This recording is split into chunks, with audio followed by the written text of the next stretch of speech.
Halo, nama gue Iqbal. Dan ini kakak gue, Esther. Kita berasal dari keluarga yang unik.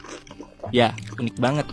Nah, tapi sebelum gue lanjut cerita, gak ada salahnya buat kalian klik tombol subscribe di bawah ini. Oke, lanjut. Bokap gue Islam, sedangkan nyokap gue Protestan. Gue milih ikut keyakinan bokap, dan Kak Esther milih ikut keyakinan nyokap. Meskipun kita berbeda, tapi bukan berarti kita berempat gak kompak. Sekarang orang tua kita udah bercerai. Mereka berpisah ketika gue lulus kuliah. Alasannya, mereka punya tanggung jawab sampai anak-anaknya udah dewasa. Barulah mereka pisah dengan cara baik-baik. Dan sejak saat itu, gue lebih milih ikut tinggal bareng Kak Esther dan suaminya dibanding milih ikut bokap atau nyokap. Oh iya, saat ini gue bekerja sebagai marketing di sebuah perusahaan swasta di Palmerah. Seperti biasa, setiap balik gawe, gue jemput cewek gue pulang kerja di daerah Sudirman. Namanya Niken. Kita udah pacaran kurang lebih 2 tahun. Dan tahun depan, gue berencana buat nikahin dia. Sebenarnya Niken ini beda agama sama gue, beda keyakinan. Tapi ya gimana, namanya suka sama suka.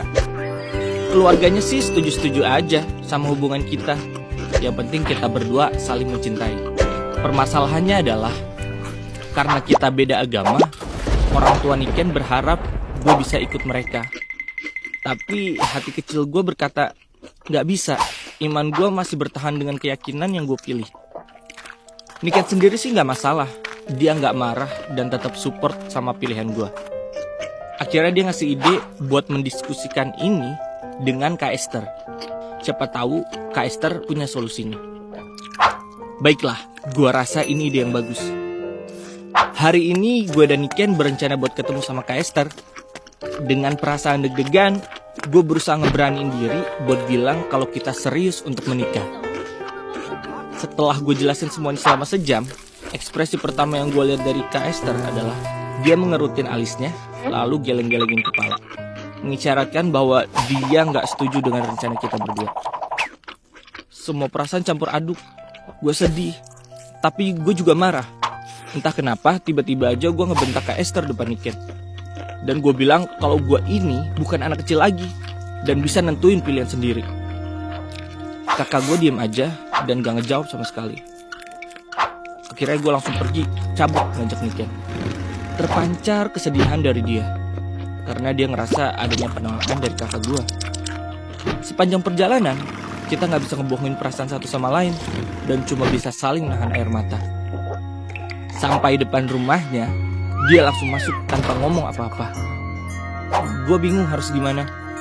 Karena takut memperburuk keadaan, gue langsung balik ke rumah.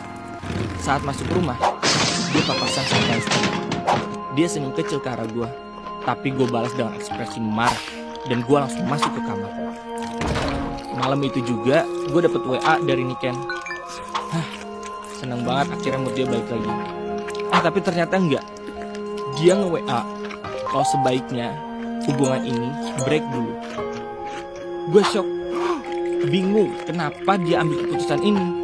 Apa dia udah nyerah sama perjuangan kita? Tapi gue gak bisa marah karena gue gak mau nyakitin hati dia. Dan gue harus hormatin keputusan dia. Pas gue balas WA dia, tiba-tiba cuma cek ke 1. Berkali-kali gue coba WA dan gue coba telepon, HP-nya udah gak aktif. 3 hari kemudian, gue coba nelpon ke rumahnya. Nyokapnya yang angkat. Dan nyokapnya bilang, maaf, Niken gak bisa diajak ngobrol dulu. Niken bilang buat sementara waktu dia mau menghindarin gue. Jujur, gue kecewa banget. Sementara itu, gue yang masih marah atas sikap Kak Esther. Gue cuma bisa bersikap cuek dan bodoh amat sama dia. Setiap dia ngomong sama gue selalu ngebalesnya ketus.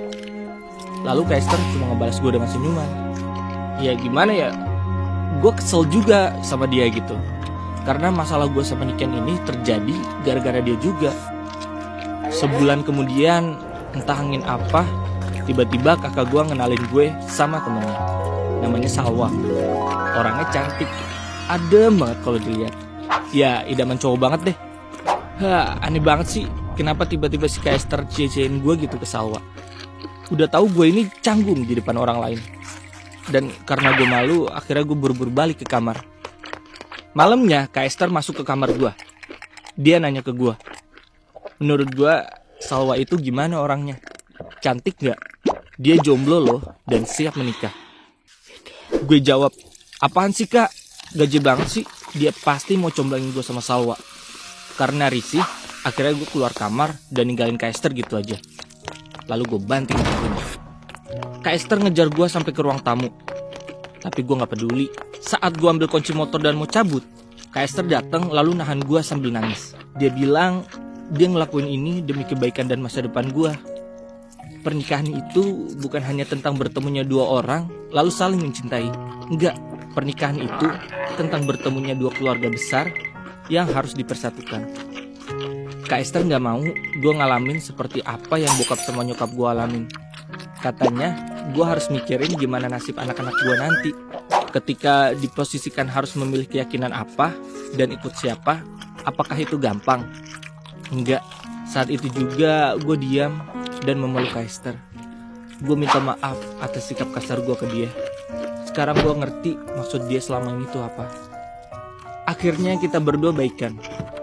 Kak Esther bilang dia tuh sayang banget sama gue. Gimana pun juga gue tuh tetap adik kecilnya. Oke, hari ini gue berniat ke rumah Niken buat mutusin hubungan ini. Lalu sepanjang perjalanan gue berpikir, kalau Kak Esther mau egois, bisa aja dia nyuruh gue buat pindah keyakinan. Toh, Kak Esther dan Niken imannya sama, agamanya sama. Kalau seandainya gue pindah keyakinan, kita bertiga bakal akur. Masalahnya juga jadi selesai. Tapi Kak Esther gak ngelakuin itu. Dia ngasih gue hak buat memilih apa keyakinan yang gue mau. Sesampainya di rumah Niken, gue gak berani masuk. Gue gak nyiapin materi gimana caranya mutusin dia tanpa nyakitin perasaannya. Setelah kurang lebih 10 menit, gue lihat Niken keluar.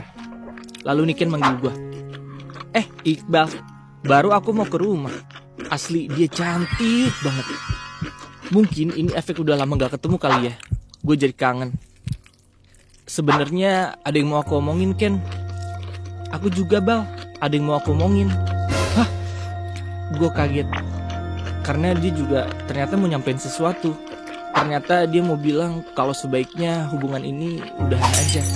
Karena menurut dia itu yang terbaik. Dan ternyata juga minggu depan dia bakal dilamar sama teman satu kantornya. Lalu gue mengucapkan selamat ke dia. Terima kasih 2 tahun ini udah ngasih cerita cinta terbaik buat gue. Di satu sisi gue sedih banget. Tapi di sisi lain gue lega. Karena gue bisa mutusin hubungan ini tanpa nyakitin perasaan dia. Gue harap kalian bisa belajar dari apa yang gue alami. Bahwa pernikahan itu bukan cuma tentang 2 manusia yang saling jatuh cinta. Tapi ada 2 keluarga yang juga harus dipersatukan. Dan lo harus pikirin apa dampaknya nanti buat anak-anak lo.